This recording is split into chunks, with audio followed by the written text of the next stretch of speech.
বিনিয়োগকারীদের স্বার্থে গুরুত্বপূর্ণ সিদ্ধান্ত নিয়েছে বিএসইসি। শেয়ারবাজার উন্নয়নে এবং বিনিয়োগকারীদের স্বার্থ রক্ষায় কয়েকটি কোম্পানির বিরুদ্ধে গুরুত্বপূর্ণ সিদ্ধান্ত নিয়েছে পুঁজিবাজার নিয়ন্ত্রক সংস্থা Bangladesh securities and exchange commission BSEC. যেসব কোম্পানির বিরুদ্ধে সিদ্ধান্ত নিয়েছে বিএসইসি সেগুলো হল শার্প ইন্ডাস্ট্রিজ, পূর্ব নাম RN Spinning Mills Limited, Beach Hatchery, Gemini Sea Foods এবং বিকন ফার্মা। কোম্পানিগুলোর মধ্যে শার্প ইন্ডাস্ট্রিজের 6 বছরের আর্থিক কার্যক্রম তদন্তের সিদ্ধান্ত নিয়েছে বিএসইসি। এজন্য 3 সদস্যের একটি তদন্ত কমিটি গঠন করেছে বিএসইসি।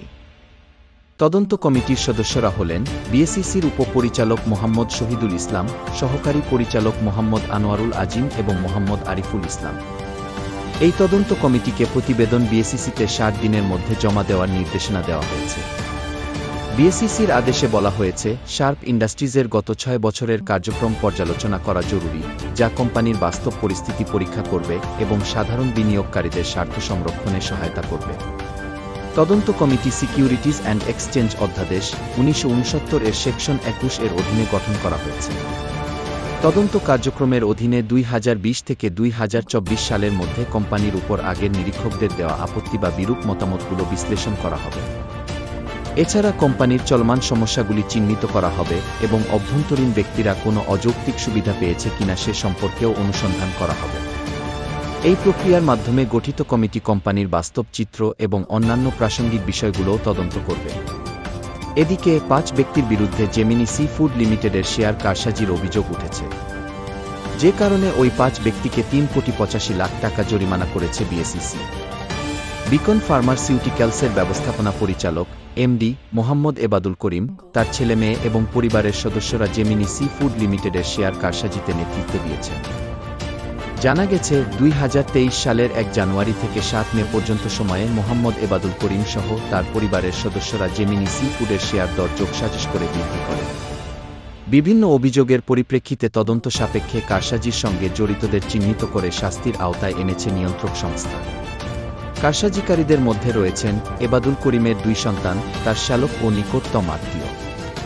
এর মধ্যে মোহাম্মদ এবাদুল করিমকে 11 লাখ টাকা, তার মেয়ে রিশানা করিমকে 2,12,00,000 টাকা, তার ছেলে উফাত করিমকে 1,41,00,000 টাকা, তার শ্যালক সোহেল আলমকে 10 লাখ টাকা ও ফাতেমা সোহেলকে 11 লাখ টাকা জরিমানা করা হয়েছে।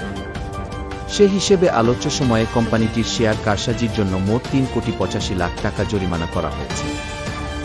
বিএসইসির তথ্য অনুযায়ী 2023 সালের 1 জানুয়ারি থেকে 7 মে পর্যন্ত সময়ে মোহাম্মদ এবাদুল করিম সহ 5 ব্যক্তি যোগসাজশ করে জেমিনি সি ফুডের শেয়ার লেনদেন করে। কারসাজিকারীরা কোম্পানিটির শেয়ার যোগসাজশ করে দাম বাড়ায়। আলোচ্য সময়ের মধ্যে কোম্পানির শেয়ারের দর 341 টাকা 70 পয়সা থেকে বাড়িয়ে 934 টাকা 40 পয়সায় নিয়ে যাওয়া হয়। ফলে আলোচ্য সময়ে কোম্পানির শেয়ারের দাম 592 টাকা 70 পয়সা বা 173.46% বৃদ্ধি পায়। এর আগে খান ব্রাদার্স, পিপি ওভেন ব্যাগ ইন্ডাস্ট্রিজ ও ওরিয়ন ইনফিউশন লিমিটেডের শেয়ার কারসাজি করার দায়ে মোহাম্মদ এবাদুল করিমকে বড় অঙ্কের জরিমানা করা হয়। একই সঙ্গে বিকন ফার্মাসিউটিক্যালসের চেয়ারম্যান ও তার স্ত্রী নুরুন নাহার, তার মেয়ে ও তার নিয়ন্ত্রণাধীন প্রতিষ্ঠানগুলোকেও বড় অঙ্কের জরিমানা করা হয়। অপরদিকে বিচ হ্যাচারি লিমিটেডের শেয়ারের দর ও লেনদেন অস্বাভাবিকভাবে বৃদ্ধির কারণ খতিয়ে দেখতে ঢাকা স্টক এক্সচেঞ্জকে ডিএসই নির্দেশ দিয়েছে বিএসইসি। এজন্য তদন্ত গঠনেরও নির্দেশ দিয়েছে। শেয়ারটির অস্বাভাবিক দর বৃদ্ধির পেছনে কোনো কারসাজি রয়েছে কিনা তা নিরীক্ষণ করা।